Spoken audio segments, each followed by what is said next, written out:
576-9721. Okay. And we also have a place that if you wanted to just drop off clothes, in our fourplex, which is next to the clothing distribution center, there's a stairwell that goes up to the second floor, and underneath that stairwell is where people drop off clothes in case it rains, then it'll be protected. So if somebody's not there but you want to donate some clothes or whatever, then that's the perfect place to put it, is under the stairwell in the fourplex next to the clothing distribution center. We also get people that just put it on the front of the mission on a ramp that we have out there underneath the porch, and that's fine too. But give us a call, and if you're wanting to volunteer, we are always in need of volunteers, always. There's always something that needs to be done. And you know, it's just a wonderful time of fellowship. Everybody's from different churches. I mean, it's a diverse group. A lot of our volunteers are from the government housing. Right. That gives them an opportunity to come down and spend their time well and give back. And that's what it's all about, is serving God and serving one another and just manifesting the love that He has for each and every person that comes there. That's so good.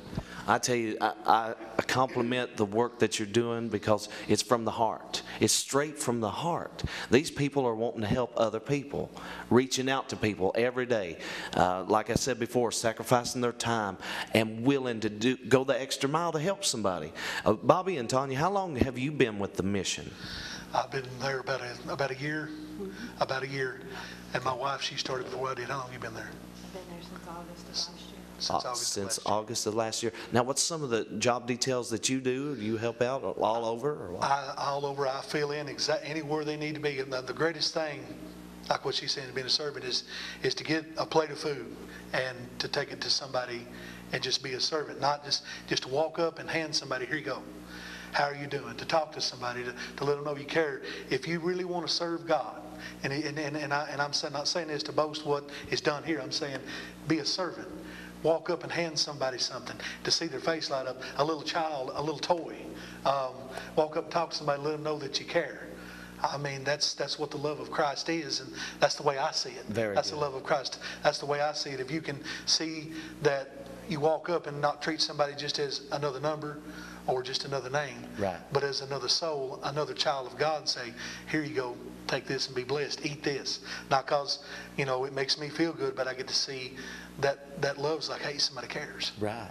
Somebody cares. And I never understood that until God had put me. It's like God orchestrated it. My wife got there first, and I've been going out here and trying to preach and do all this stuff and thought I was doing all this. And then I actually got to see the love of God in people's faces when they walk through there. Oh, that's good. When they come in and they're hungry, and I've had someone tell me, you know, haven't had a hot meal in 2 or 3 days. You hand them a hot meal. And I'm blessed just to be a part of it. Just because I can take it from the kitchen door, walk over and sit down in front of them. Is there anything else I can get you? And they look at you like, what do you mean? You're actually trying to serve me? Right. Oh, that's so good. It's a blessing. It blows my mind every week, every time. I'm like, I can't believe it. Right.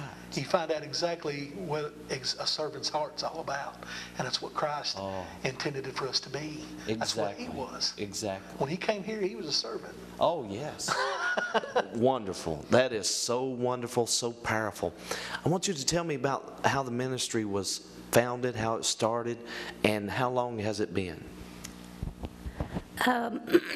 We've been at this location for almost 8 years now. 8 years. My dad and I kind of had a vision for it, and Dad was a big part of it. One thing that we always did was a community barbecue, where we would invite everybody to this big community barbecue, and Dad would bring his big old grill out, and he'd get all the food and cook up about 300 pounds of chicken. Ooh.